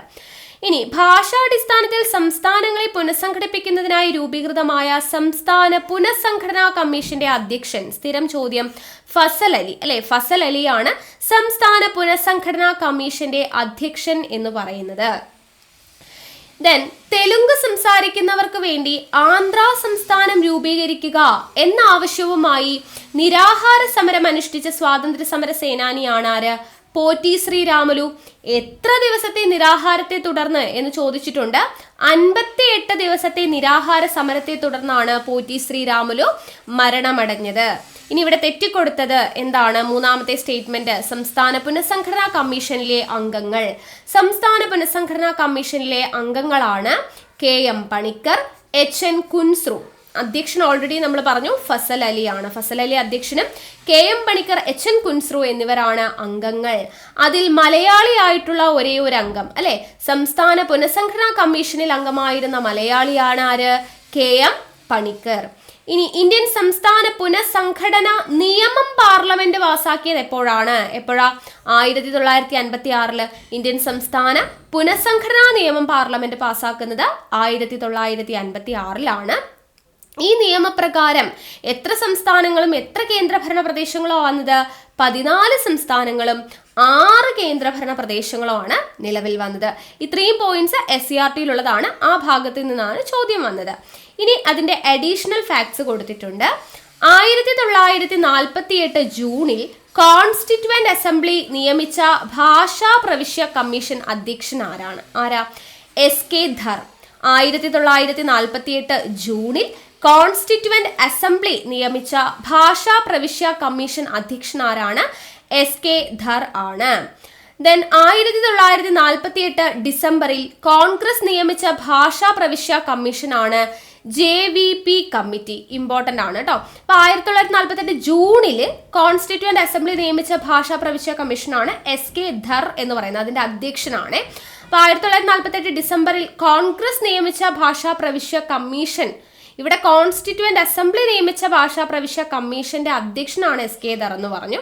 ഇവിടെ ഡിസംബറിൽ കോൺഗ്രസ് നിയമിച്ചിട്ടുള്ള ഭാഷാ പ്രവിശ്യ കമ്മീഷനാണ് JVP കമ്മിറ്റി. JVP കമ്മിറ്റിയിൽ ആരൊക്കെയാണ് ഉള്ളത്? ജവഹർലാൽ നെഹ്റു. J എന്ന് പറയുമ്പോൾ ജവഹർലാൽ നെഹ്റു, V എന്ന് പറയുന്നത് വല്ലഭായ് പട്ടേൽ, P എന്ന് പറയുന്നത് പട്ടാഭി സീതാരാമയ്യ. ഇവർ 3 പേരും കൂടെ ചേരുന്നതാണ് JVP കമ്മിറ്റി. JVP കമ്മിറ്റി കണ്ടോ, ജവഹർലാൽ നെഹ്റു, സർദാർ വല്ലഭായ് പട്ടേൽ, പട്ടാഭി സീതാരാമയ്യ എന്നിവർ ചേരുന്ന കമ്മിറ്റിയാണ് JVP കമ്മിറ്റി. വർഷം 1948. ഇനി സംസ്ഥാന പുനഃസംഘടനാ കമ്മീഷൻ നിലവിൽ വരുന്നത് 1953 സംസ്ഥാന പുനഃസംഘടനാ കമ്മീഷൻ വരുന്നത്. നമ്മൾ പറഞ്ഞു 14 സംസ്ഥാനങ്ങളും 6 കേന്ദ്രഭരണ പ്രദേശങ്ങളുമാണ് 1956 സംസ്ഥാന പുനഃസംഘടനാ നിയമപ്രകാരം നിലവിൽ വന്നത് എന്നുള്ളത് അല്ലേ. അപ്പോൾ അവിടെ 14 സംസ്ഥാനങ്ങൾ ഏതൊക്കെ, 6 കേന്ദ്രഭരണ പ്രദേശങ്ങൾ ഏതൊക്കെ? സംസ്ഥാനങ്ങൾ വന്നിട്ടുള്ള 14 സംസ്ഥാനങ്ങൾ ഏതൊക്കെയാണ്? ആന്ധ്രാപ്രദേശ്, ആസം, ബീഹാർ, ബോംബെ, ജമ്മു കാശ്മീർ, കേരളം, മധ്യപ്രദേശ്, ഉത്തർപ്രദേശ്, മദ്രാസ്, മൈസൂർ, ഒറീസ, പഞ്ചാബ്, രാജസ്ഥാൻ, പശ്ചിമ ബംഗാൾ. ഇത്രയും സംസ്ഥാനങ്ങളാണ് നിലവിൽ വന്നത്. ഏതൊക്കെയാ? ആന്ധ്രാപ്രദേശ്, ആസം, ബീഹാർ, ബോംബെ, ജമ്മു കാശ്മീർ, കേരളം, മധ്യപ്രദേശ്, ഉത്തർപ്രദേശ്, മദ്രാസ്, മൈസൂർ, ഒറീസ, പഞ്ചാബ്, രാജസ്ഥാൻ, പശ്ചിമ ബംഗാൾ. ഇനി 6 കേന്ദ്രഭരണ പ്രദേശങ്ങൾ ഏതൊക്കെയാണ്? ഡൽഹി, ത്രിപുര, മണിപ്പൂർ, ഹിമാചൽ പ്രദേശ്, ആൻഡമാൻ നിക്കോബാർ ദ്വീപുകൾ, ലക്ഷദ്വീപ്, മിനിക്കോയ് ആൻഡ് അമിൻറ്റിവി ദ്വീപുകൾ. ഇത്രയുമാണ് നിലവിൽ വന്ന കേന്ദ്രഭരണ പ്രദേശങ്ങൾ. ഡൽഹി, ത്രിപുര, മണിപ്പൂർ, ഹിമാചൽ പ്രദേശ്, ആൻഡമാൻ നിക്കോബാർ ദ്വീപുകൾ, ലക്ഷദ്വീപ്, മിനിക്കോയ് ആൻഡ് അമിൻറ്റിവി ദ്വീപുകൾ എന്നിവയാണ്. ഇനി സംസ്ഥാന പുനഃസംഘടന നിയമം നിലവിൽ വന്നത് എപ്പോഴാന്ന് ചോദിച്ചാൽ 1956 നവംബർ 1 നമ്മൾ ഇനി പോറ്റി ശ്രീ രാമുലുവിന്റെ കാര്യം പറഞ്ഞു അല്ലേ. 58 ദിവസത്തെ നിരാഹാരത്തെ തുടർന്നാണ് അദ്ദേഹം മരിച്ചത് അല്ലെ. തെലുങ്ക് സംസാരിക്കുന്നവർക്ക് വേണ്ടി ആന്ധ്ര സംസ്ഥാനം രൂപീകരിക്കണമെന്ന ആവശ്യവുമായി ബന്ധപ്പെട്ട്. അപ്പൊ അദ്ദേഹം അറിയപ്പെടുന്ന പേരാണ് അമരജീവി. അമരജീവി എന്ന പേരിൽ അറിയപ്പെട്ടിരുന്ന വ്യക്തിയാണ് ആര്? പോറ്റി ശ്രീ രാമലു എന്നുള്ളത് ഓർത്തിരിക്കുക. ഇനി ഇന്ത്യയിൽ അവസാനമായി നിലവിൽ വന്ന സംസ്ഥാനം ചോദിക്കാറുണ്ട്. 2014 ജൂൺ 2 തെലങ്കാന നിലവിൽ വരുന്നത്. ഇന്ത്യയിൽ അവസാനമായി വന്ന സംസ്ഥാനമാണ് തെലങ്കാന. 2014 ജൂൺ 2 വന്നിട്ടുള്ളത്. നിലവിൽ ഇന്ത്യയിൽ എത്ര സംസ്ഥാനങ്ങളും എത്ര കേന്ദ്രഭരണ പ്രദേശങ്ങളും? ഇന്ത്യയിൽ നിലവിൽ 28 സംസ്ഥാനങ്ങളും 8 കേന്ദ്രഭരണ പ്രദേശങ്ങളുമാണ് ഉള്ളത് എന്നുള്ളത് കൊടുത്തിട്ടുണ്ട്. ഓക്കെ അല്ലേ? യെസ്. ഇനി അടുത്ത നമ്മുടെ ചോദ്യം, 5ാമത്തെ ചോദ്യത്തിലോട്ട് കടക്കുവാണ്. ഫ്രഞ്ച് വിപ്ലവവുമായി യോജിക്കാത്ത പ്രസ്താവന കണ്ടെത്തുക. അപ്പോൾ ഇതും സ്ഥിരം ചോദ്യമാണല്ലേ എല്ലാ PSC പരീക്ഷകൾക്കും. ഫ്രഞ്ച് വിപ്ലവവുമായി ബന്ധപ്പെട്ടിട്ടുള്ളത്, ബന്ധപ്പെട്ടിട്ടുള്ളതല്ല, യോജിക്കാത്ത പ്രസ്താവനയാണ് ചോദിച്ചിരിക്കുന്നത്.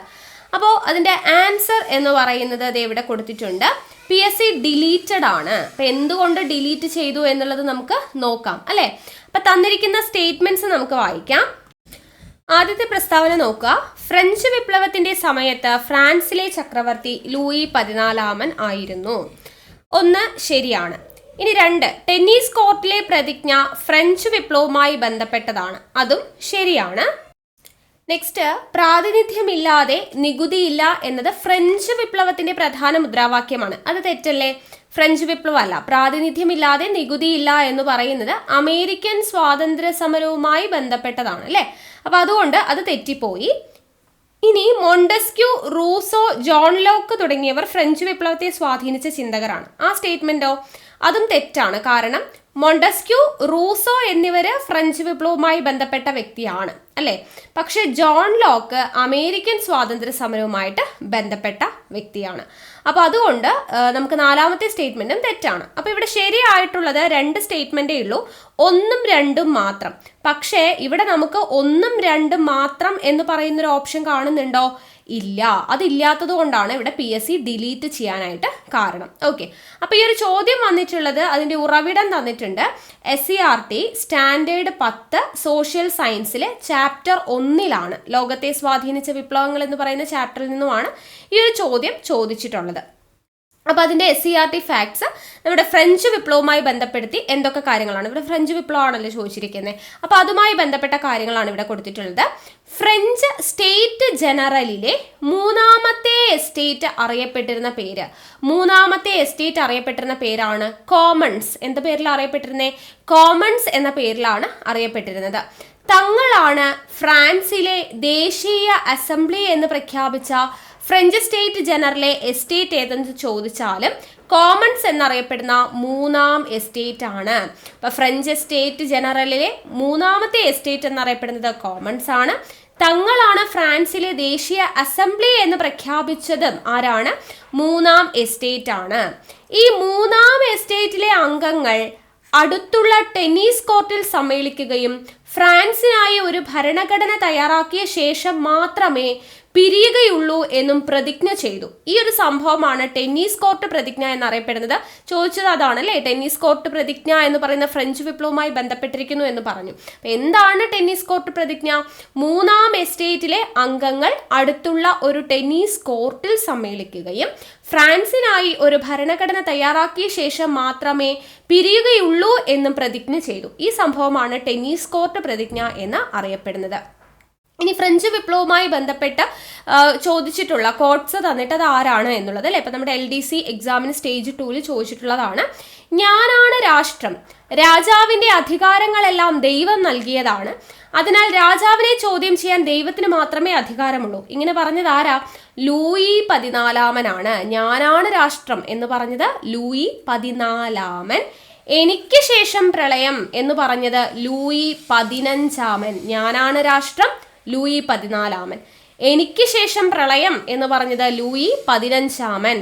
നിങ്ങൾക്ക് റൊട്ടി ഇല്ലെങ്കിൽ എന്താ, കേക്ക് തിന്നൂടെ എന്ന് പറഞ്ഞത് മേരി ആന്റോയിനറ്റ് ആണ്. നിങ്ങൾക്ക് റൊട്ടി ഇല്ലെങ്കിൽ എന്താ, കേക്ക് തിന്നൂടെ, മേരി ആന്റോയിനറ്റ്. ഈ 3ഉം നമുക്ക് സ്റ്റേജ് 2 ചോദിച്ചു LDCയുടെ. ഇനി ഫ്രാൻസ് തുമ്മിയാൽ യൂറോപ്പിനാകെ ജലദോഷം പിടിക്കുമെന്ന് പറഞ്ഞത് ആരാ? ഓസ്ട്രിയൻ ഭരണാധികാരിയായ മെറ്റർനിക് ആണ്. ഓസ്ട്രിയൻ ഭരണാധികാരിയായ മെറ്റർനിക് പറഞ്ഞതാണ് എന്താ, ഫ്രാൻസ് തുമ്മിയാൽ യൂറോപ്പിനാകെ ജലദോഷം പിടിക്കും എന്നുള്ളത്. ഇനി ഫ്രഞ്ച് വിപ്ലവത്തിന്റെ ഭാഗമായി ഭീകരവാഴ്ച നിലനിന്നിരുന്ന കാലഘട്ടം ചോദിച്ചു കഴിഞ്ഞാൽ 1793 ജൂലൈ മുതൽ 1794 ജൂലൈ വരെയാണ്. റോബിസ്പിയറുടെ ഭരണ കാലഘട്ടമാണ് ഫ്രഞ്ച് വിപ്ലവത്തിന്റെ ഭാഗമായ ഭീകരവാഴ്ച എന്ന് പറയുന്ന കാലഘട്ടം. ഭീകരവാഴ്ചയുടെ കാലഘട്ടം 1793 ജൂലൈ മുതൽ 1794 ജൂലൈ വരെയാണ് എന്നുള്ളത് ഓർത്തിരിക്കുക. ഇനി സ്ഥിരം ചോദ്യമാണ്, ഭരിക്കുന്നവരും ഭരിക്കപ്പെടുന്നവരും തമ്മിലുള്ള സാമൂഹിക ഉടമ്പടിയുടെ ഫലമാണ് ഭരണകൂടം എന്ന് അഭിപ്രായപ്പെട്ടത് ആരാ? റൂസോ. റൂസോയുടെ പ്രശസ്തമായ ഗ്രന്ഥം ചോദിക്കാറുണ്ട്, സോഷ്യൽ കോൺട്രാക്ട് എന്ന് പറയുന്ന ഗ്രന്ഥം ആരുടെയാണ്? റൂസോയുടേതാണ്. ഭരിക്കുന്നവരും ഭരിക്കപ്പെടുന്നവരും തമ്മിലുള്ള സാമൂഹിക ഉടമ്പടിയുടെ ഫലമാണ് ഭരണകൂടം എന്ന് അഭിപ്രായപ്പെട്ടത് റൂസോയാണ്. അതേപോലെ ഫ്രഞ്ച് വിപ്ലവത്തിന്റെ പ്രവാചകൻ എന്നറിയപ്പെടുന്നതും റൂസോയാണ്. ഫ്രഞ്ച് വിപ്ലവത്തിന്റെ പ്രവാചകൻ എന്നറിയപ്പെടുന്നത് ആരാണ്? റൂസോയാണ്. ഇനി ഫ്രഞ്ച് വിപ്ലവവും ഇന്ത്യയും എന്ന് പറഞ്ഞിട്ട് നമുക്ക് റിലേഷൻ തന്നിട്ടുണ്ട് CRTയിൽ. എന്താണ്? ലോകത്താകമാനം സ്വാധീനം ചെലുത്തിയ ഫ്രഞ്ച് വിപ്ലവത്തെ സ്വാധീനിച്ച മൈസൂർ ഭരണാധികാരിയാണ് ടിപ്പു സുൽത്താനെ പറ്റി ചോദിക്കുന്നത് പൗരനായ ടിപ്പു എന്ന പേര് സ്വീകരിച്ചത് ടിപ്പുവാണ്, നമുക്കറിയാം അല്ലെ. അപ്പൊ അദ്ദേഹത്തെ കുറിച്ച് ചോദിച്ച ചോദ്യം ഇതാണ്: ഫ്രഞ്ച് വിപ്ലവത്തിന്റെ ഓർമ്മയ്ക്കായി ശ്രീരംഗപട്ടണത്ത് സ്വാതന്ത്ര്യത്തിന്റെ മരം നടുകയും ഫ്രഞ്ച് ക്ലബായ ജാക്കോബിനിൽ അംഗമാവുകയും ചെയ്ത മൈസൂരിലെ ഭരണാധികാരി ആര് എന്ന് ചോദിക്കും. ആരാണ്? ടിപ്പു സുൽത്താൻ എന്നുള്ളത് ഓർത്തിരിക്കുക. ഓക്കെ അല്ലേ? ഇത്രയും കാര്യങ്ങളാണ് ഈ ഒരു നമ്മുടെ ഫ്രഞ്ച് വിപ്ലവവുമായി ബന്ധപ്പെടുത്തി SCRTയിൽ പഠിക്കാനായിട്ടുള്ളത്. അടുത്തത് 6ാമത്തെ ചോദ്യം, ഐക്യരാഷ്ട്രസഭയുമായി ബന്ധപ്പെട്ട ശരിയായ പ്രസ്താവന കണ്ടെത്തുക. ഐക്യരാഷ്ട്രസഭയുമായി ബന്ധപ്പെടുത്തിയിട്ടുള്ള ശരിയായ പ്രസ്താവനകൾ. ഉത്തരം ഓപ്ഷൻ A ആണ്. 1, 2, 3 ആണെന്ന് പറഞ്ഞിട്ടുണ്ട്. ഏതൊക്കെയാണ് ശരി നമുക്ക് നോക്കാം. UN കാലാവസ്ഥാ വ്യതിയാന സമ്മേളനം, അതായത് COP27 2022 നവംബറിൽ ഈജിപ്തിലാണ് നടന്നത്.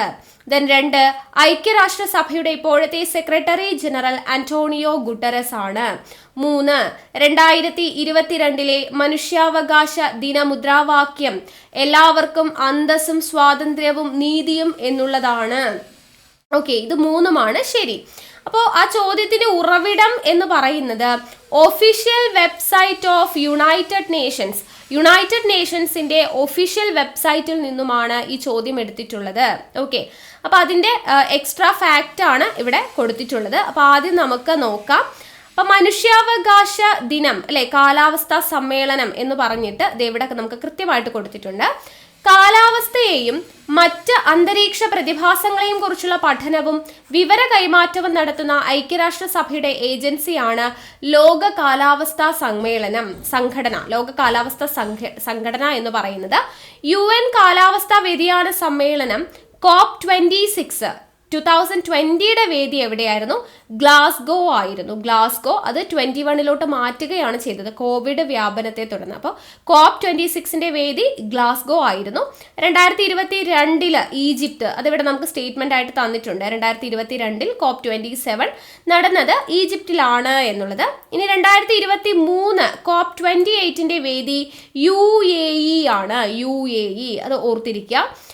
ഐക്യരാഷ്ട്ര സംഘടനയുടെ ദൈനംദിന ഭരണനിർവഹണം നടത്തുന്ന ഘടകമാണ് സെക്രട്ടേറിയറ്റ് ആണ് ഐക്യരാഷ്ട്ര സംഘടനയുടെ ദൈനംദിന ഭരണം നിർവഹിക്കുന്ന ഘടകം. ഐക്യരാഷ്ട്രസഭയുടെ 9ാമത് സെക്രട്ടറി ജനറൽ ആണ് ആര്? Antonio Guterres. ഐക്യരാഷ്ട്രസഭയുടെ 9ാമത് സെക്രട്ടറി ജനറൽ ആണ് അന്റോണിയോ ഗുട്ടറസ് എന്ന് പറഞ്ഞിട്ടുണ്ട്. 2021 മനുഷ്യാവകാശ ദിന മുദ്രാവാക്യം തന്നിട്ടുണ്ട്. Equality, reducing inequalities, advancing human rights. എന്താണ് 2021 മനുഷ്യാവകാശ ദിന മുദ്രാവാക്യം? Equality, reducing inequalities, advancing human rights എന്നുള്ളതാണ്. 2023 നമ്മളോട് ചോദിക്കാം. 2023 മനുഷ്യാവകാശ ദിന മുദ്രാവാക്യമാണ് freedom, equality and justice for all. Freedom, equality and justice for all എന്നുള്ളതാണ് 2023 മനുഷ്യാവകാശ ദിന മുദ്രാവാക്യം എന്ന് പറയുന്നത്. ഇനി ഐക്യരാഷ്ട്രസഭയുടെ മനുഷ്യാവകാശ കമ്മീഷൻ നിലവിൽ വന്നത് എപ്പോഴാണ്? UNHRC നിലവിൽ വന്നത് എപ്പോഴാണ്? 1946 ഐക്യരാഷ്ട്രസഭയുടെ മനുഷ്യാവകാശ കമ്മീഷൻ നിലവിൽ വരുന്നത്. UN പൊതുസഭ മനുഷ്യാവകാശ പ്രഖ്യാപനം നടത്തുന്നത് എപ്പോഴാണ്? 1948 ഡിസംബർ 10 പാരീസിൽ വെച്ച് ചോദിക്കുന്നതാണ് അല്ലെ. UN പൊതുസഭ മനുഷ്യാവകാശ പ്രഖ്യാപനം നടത്തുന്നത് 1948 ഡിസംബർ 10 പാരീസിൽ വെച്ചാണ്. മനുഷ്യാവകാശങ്ങളുടെ സാർവത്രിക പ്രഖ്യാപനത്തിന്റെ 75ാം വാർഷികം ആഘോഷിക്കുന്നത് 2023 ഡിസംബർ 10 അപ്പൊ മനുഷ്യാവകാശങ്ങളുടെ സാർവത്രിക പ്രഖ്യാപനത്തിന്റെ 75ാം വാർഷികം ആഘോഷിച്ചത് എപ്പോഴാ? 2023 ഡിസംബർ 10. അപ്പൊ ഇമ്പോർട്ടന്റ് ആണ്. ഓക്കെ. ഐക്യരാഷ്ട്ര മനുഷ്യാവകാശ കൗൺസിലിൽ 2022-24 കാലയളവിലേക്ക് ഇന്ത്യ വീണ്ടും അംഗമായി തിരഞ്ഞെടുക്കപ്പെട്ടു എന്നുള്ളത് ഓർത്തിരിക്കുക. എത്രാമത്തെ തവണയാണ് ഇന്ത്യ അംഗമായി തിരഞ്ഞെടുക്കപ്പെടുന്നത്? 6ാമത്തെ തവണ. ഇതൊക്കെ സ്റ്റേറ്റ്മെന്റ് ആയിട്ട് ചോദിക്കാൻ ചാൻസ് ഉണ്ട് കേട്ടോ. 2023 ഡിസംബർ 10 മനുഷ്യാവകാശങ്ങളുടെ സാർവത്രിക പ്രഖ്യാപനത്തിന്റെ 75ാം വാർഷികമായിരുന്നു. ഐക്യരാഷ്ട്ര മനുഷ്യാവകാശ കൗൺസിലിൽ 2022-24 കാലയളവിലേക്ക് ഇന്ത്യ തിരഞ്ഞെടുക്കപ്പെട്ടിരുന്നു. 6ാമത്തെ തവണയാണ് ഇന്ത്യയെ അംഗമായിട്ട് തിരഞ്ഞെടുക്കപ്പെടുന്നത്. ഇനി ഉക്രൈനിലെ ബുച്ച നഗരത്തിലെ ക്രൂരതകളുടെ പേരിൽ UN മനുഷ്യാവകാശ കൗൺസിലിൽ നിന്നും പുറത്താക്കപ്പെട്ട രാജ്യം ഏത് എന്ന് ചോദിക്കാം. റഷ്യയാണ്. ഉക്രൈനിലെ ബുച്ച നഗരത്തിലെ ക്രൂരതകളുടെ പേരിൽ UN മനുഷ്യാവകാശ കൗൺസിലിൽ നിന്നും പുറത്താക്കപ്പെട്ട രാജ്യം ഏതാ? റഷ്യയാണ് എന്നുള്ളത് ഓർത്തിരിക്കുക. ഇത്രയും കാര്യങ്ങളാണ് അവിടെ ആ ഒരു ചോദ്യവുമായിട്ട് ബന്ധപ്പെടുത്തി നമുക്ക് തന്നിട്ടുള്ളത്. അടുത്ത 7ാമത്തെ ചോദ്യം, ഭൂമിയുടെ ആന്തരിക ഘടനയുമായി ബന്ധപ്പെട്ട ശരിയായ പ്രസ്താവന ഏത്? തന്നിരിക്കുന്ന സ്റ്റേറ്റ്മെന്റ്സിൽ ശരിയായത് ഓപ്ഷൻ എ ആണെന്ന് തന്നിട്ടുണ്ട്. 1ഉം 4ഉമാണ് ശരിയായിട്ടുള്ളത്. ഏതൊക്കെയാണ്? ഭൂവൽക്കത്തിലെ ഭൂഖണ്ഡങ്ങളുടെ ഭാഗം സിയാൽ എന്നും സിയാലിന് താഴെ കടൽത്തറ ഭാഗം സിമ എന്നും അറിയപ്പെടുന്നു. അത് ശരിയാണ്. 4, മാന്റിലിന്റെ ദുർബലമായ മുകൾ ഭാഗത്തെ അസ്തനോസ്ഫിയർ എന്ന് വിളിക്കുന്നു. അതും ശരിയാണ്. എന്താണ് തെറ്റിപ്പോയത്? ഭൂവൽക്കവും മാന്റിലും തമ്മിൽ വേർതിരിക്കുന്ന വരമ്പാണ് ഗുട്ടൻബർഗ് വിജിന്നത എന്നാണ് ഇവിടെ കൊടുത്തിട്ടുള്ളത്. ഭൂവൽക്കവും പുറക്കാമ്പും ചേരുന്നതാണ് ലിത്തോസ്ഫിയർ എന്നും കൊടുത്തിട്ടുണ്ട്. അപ്പൊ എന്തുകൊണ്ട് തെറ്റി എന്നുള്ളത് നമുക്ക് നോക്കാം. അപ്പോൾ ഈ ഒരു ചോദ്യം വന്നിട്ടുള്ളത്, ചോദ്യത്തിന്റെ ഉറവിടം എന്ന് പറയുന്നത് എവിടെയാണ്? SCERT സ്റ്റാൻഡേർഡ് 8 8ാം ക്ലാസ്സിലെ സോഷ്യൽ സയൻസ് ചാപ്റ്റർ 3യിലാണ് ഈ ഒരു ചോദ്യം വന്നിട്ടുള്ളത്. ആ ഒരു ഭാഗത്ത് നിന്നാണ് ചോദിച്ചിരിക്കുന്നത്. കൂടാതെ NCERTയിൽ +1 ജോഗ്രഫി, അതിൽ ഫണ്ടമെന്റൽ ഓഫ് ഫിസിക്കൽ ജോഗ്രഫിയിൽ ചാപ്റ്റർ 3യിലും ഈ ഒരു പോയിന്റ്സ് പറയുന്നുണ്ട്. ഈ ഒരു ചോദ്യം ആ ഭാഗത്തും ഉണ്ട് എന്ന് പ്രത്യേകമായിട്ട് മെൻഷൻ ചെയ്തിട്ടുണ്ട്. അപ്പോൾ SCERT NCERT മിക്സ്ഡ് ആണ്. അപ്പോൾ നമുക്ക് SCERT NCERT ഫാക്ട്സ് തന്നിട്ടുണ്ട്. അപ്പോൾ ഇവിടെ നമുക്ക് തന്നിട്ടുള്ളത് എന്താണ്? ഭൂവൽക്കവും പുറക്കാമ്പും ചേരുന്നതാണ് ലിത്തോസ്ഫിയർ എന്ന് തന്നിട്ടുണ്ട്. അത് തെറ്റാണെന്ന് നമ്മൾ പറഞ്ഞു അല്ലേ? അപ്പോൾ എന്താണ് ലിത്തോസ്ഫിയർ എന്ന് ഇവിടെ കൃത്യമായിട്ട് കൊടുത്തിട്ടുണ്ട്. ഭൂവൽക്കവും മാന്റിലിന്റെ ഉപരിഭാഗവും ചേർന്നുള്ള ഭാഗമാണ് ശിലാമണ്ഡലം അഥവാ ലിത്തോസ്ഫിയർ. ലിത്തോസ്ഫിയറിന്റെ മലയാളമാണ് ശിലാമണ്ഡലം. അപ്പൊ ഭൂവൽക്കവും മാന്റിലിന്റെ ഉപരിഭാഗവും ചേരുന്ന ഭാഗമാണ് ശിലാമണ്ഡലം അഥവാ ലിത്തോസ്ഫിയർ എന്ന് പറയുന്നത്. ഇനി അടുത്ത നമുക്കിവിടെ തെറ്റിക്കൊടുത്തത് എന്താ? ഭൂവൽക്കവും മാന്റിലും തമ്മിൽ വേർതിരിക്കുന്ന വരമ്പാണ് ഗുട്ടൻബർഗ് വിച്ഛിന്നത. അപ്പൊ അതെന്തുകൊണ്ട് തെറ്റി എന്നുള്ളത് നമുക്കിവിടെ കൃത്യമായിട്ട് കൊടുത്തിട്ടുണ്ട്. ഗുട്ടൻബർഗ് വിച്ഛിന്നത എന്ന് പറയുന്നത് മാന്റിലിനെയും കാമ്പിനെയും തമ്മിൽ വേർതിരിക്കുന്നതാണ് ഗുട്ടൻബർഗ് വിച്ഛിന്നത. മാന്റിലിനെയും കാമ്പിനെയും തമ്മിൽ വേർതിരിക്കുന്നതാണ് ഗുട്ടൻബർഗ്. അപ്പൊ ഭൂവൽക്കത്തെ മാന്റിലിൽ നിന്ന് വേർതിരിക്കുന്ന വിച്ഛിന്നത ഏതാ? അത് മോഹോറോവിസിക് വിച്ഛിന്നതയാണ്. ഭൂവൽക്കത്തെ മാന്റിലിൽ നിന്ന് വേർതിരിക്കുന്നത് ഏതാണ്? മോഹോറോവിസിക് വിച്ഛിന്നതയാണ്. ഓക്കെ, ഇനി ബാക്കിയുള്ള പോയിന്റ്സ് നോക്കാം. ഭൂവൽക്കവും മാന്റിലിന്റെ ഉപരിഭാഗം ചേർന്നുള്ളതാണ് ശിലാമണ്ഡലം അല്ലെങ്കിൽ ലിത്തോസ്ഫിയർ എന്ന് പറഞ്ഞു. ഈ ലിത്തോസ്ഫിയർ അല്ലെങ്കിൽ ശിലാമണ്ഡലത്തിന് തൊട്ട് താഴെയായി അർദ്ധദ്രവാവസ്ഥയിൽ കാണപ്പെടുന്ന അസ്തനോസ്ഫിയർ മാന്റിലിന്റെ ഭാഗമാണ്. അപ്പോൾ ശിലാമണ്ഡലത്തിന് താഴെയായിട്ട് അല്ലെങ്കിൽ ലിത്തോസ്ഫിയറിന് താഴെയായിട്ട് അർദ്ധദ്രവാവസ്ഥയിൽ കാണപ്പെടുന്ന ഭാഗമാണ് എന്ത്? അസ്തനോസ്ഫിയർ എന്ന് പറയുന്നത്. ലിത്തോസ്ഫിയറിന് താഴെയായി അർദ്ധദ്രവാവസ്ഥയിൽ കാണപ്പെടുന്ന ഭാഗമാണ് അസ്തനോസ്ഫിയർ. അത് മാന്റിലിന്റെ ഭാഗമാണ്. ഈ അസ്തനോസ്ഫിയറിന്റെ താഴെയുള്ള കീഴ് മാന്റിൽ എന്ന് പറയുന്നത് ഖരാവസ്ഥയിലാണ്. അസ്തനോസ്ഫിയറിന്റെ താഴെയുള്ള കീഴ് മാന്റിൽ ഏതവസ്ഥയിലാണ് കാണപ്പെടുന്നത്? ഖരാവസ്ഥയിലാണ് കാണപ്പെടുന്നത് എന്നുള്ളതും ഓർത്തിരിക്കുക. അപ്പൊ നമ്മുടെ ഭൂമിയുടെ ഘടന എന്ന് പറഞ്ഞിട്ട് നമുക്കിവിടെ ചിത്രം കൊടുത്തിട്ടുണ്ട് അല്ലെ? എന്തൊക്കെയുണ്ട്? ഭൂവൽക്കം അഥവാ ക്രസ്റ്റ്, മാന്റിലുണ്ട്, പുറക്കാമ്പ് അഥവാ ഔട്ടർ കോർ, അകക്കാമ്പ് അഥവാ ഇന്നർ കോർ. ഇത്രയും ചേരുന്നതാണ് ഭൂമിയുടെ ഘടന. അപ്പൊ അതിൽ നമുക്ക് കൃത്യമായിട്ട് ഓരോ കോളമായിട്ട് കൊടുത്തിട്ടുണ്ട്. ഭൂവൽക്കം എന്ന് പറയുന്നത് ഭൂമിയുടെ താരതമ്യേന നേർത്ത പുറന്തോടാണ് ഭൂവൽക്കം. ഏകദേശം 40 കിലോമീറ്റർ കനം വരുന്നുണ്ട്. ഭൂവൽക്കത്തെ നമുക്ക് 2 ഭാഗങ്ങളുണ്ട്. വൻകര ഭൂവൽക്കവും സമുദ്ര ഭൂവൽക്കവും. ഭൂവൽക്കത്തിന്റെ 2 ഭാഗങ്ങളാണ് വൻകര ഭൂവൽക്കവും സമുദ്ര ഭൂവൽക്കവും. അപ്പോൾ സിലിക്ക, അലൂമിന എന്ന് പറയുന്ന ധാതുക്കൾ മുഖ്യമായും അടങ്ങിയത് കൊണ്ട് വൻകര ഭൂവൽക്കത്തെ നമ്മൾ സിയാൽ എന്ന് വിളിക്കുന്നു. അപ്പോൾ സിയാൽ എന്ന് വിളിക്കുന്നത് വൻകര ഭൂവൽക്കത്തെയാണ്. വൻകര ഭൂവൽക്കത്തെ എന്തുകൊണ്ടാണ് സിയ എന്ന് വിളിക്കുന്നത്? സിലിക്കയും അതുപോലെ തന്നെ അലുമിന എന്ന് പറയുന്ന ധാതുക്കൾ ഉള്ളത് കൊണ്ടാണ് സിയാൽ എന്ന് നമ്മൾ വൻകര ഭൂവൽക്കത്തെ വിളിക്കുന്നത്.